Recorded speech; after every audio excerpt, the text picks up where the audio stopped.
What's up guys, TG back here with another Manifest video discussing some predictions going into next week. We actually have a lot of things going on after this past Monday's episode, so I will be uploading a few different videos before next Monday, so be on the lookout for those. I'll quickly just mention that yes, TJ is alive, as I and many other fans of the show predicted. Pretty much everyone knew that he was alive, but I did make a video about it.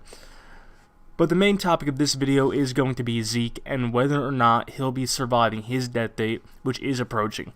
In Season 1, we saw the character James Griffin return after being underwater for a while, I think it was a few days. And when his death date came, he drowned on dry land. We are seeing the same thing with Zeke.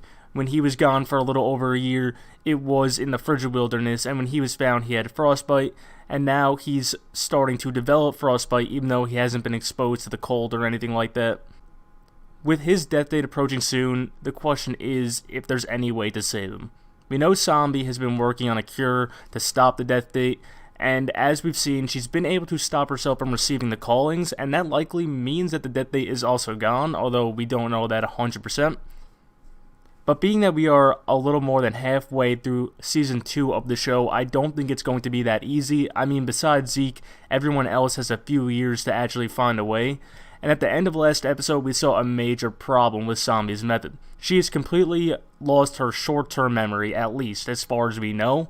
I'm going to go into a little bit more detail about that in one of my other videos this week. But for this one, let's just focus on what this means for Zeke. So Zombie did forget about everything that happened that day, as we saw, and who knows how much further back it does go. Maybe she won't even remember about having any callings, and maybe she won't remember how to stop the death date. And even if she did remember, I don't think Zeke will want to take it if it means losing his memory. Remember, his life before his disappearance was actually pretty bad, and he only wants to live now because he turned his life around and has Michaela in it. He's not going to want to live a life in which he doesn't remember her or is constantly losing his memories with her. Therefore, I really don't think this method is an option for him, and there's no way we'll be able to find another one that works without that memory side effect on time. We haven't gotten any significant character losses so far, and as the end of Season 2 approaches, I do think that Zeke will be the first one. He's going to enjoy the time he has left with Michaela, but in the Season 2 finale, I do think he will become a victim of the death date, and he will be the first main character death on the show. His death will hopefully be further motivation for the rest of the characters, such as Zombie, Ben, and Michaela, to find solutions to save themselves going into Season 3.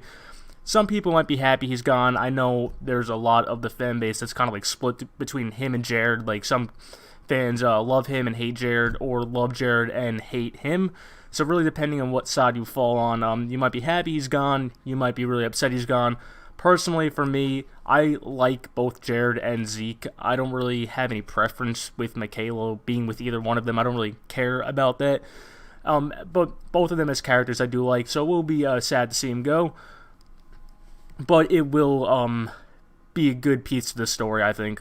So that is it for this video, but like I said, I do have, I think, 3 more coming out this week before next episode. I do want to talk about the promo, and we saw Cal saying he knows what happened on the plane, and then I want to go into a little bit more detail about what's going on with Zombie. And then the third one is going to be about Jared and his connection with the anti-A28ers and the Xers, and my opinion on that. So leave a like and subscribe if you're enjoying these Manifest discussions, and leave your opinions about Zeke and the show in the comments below.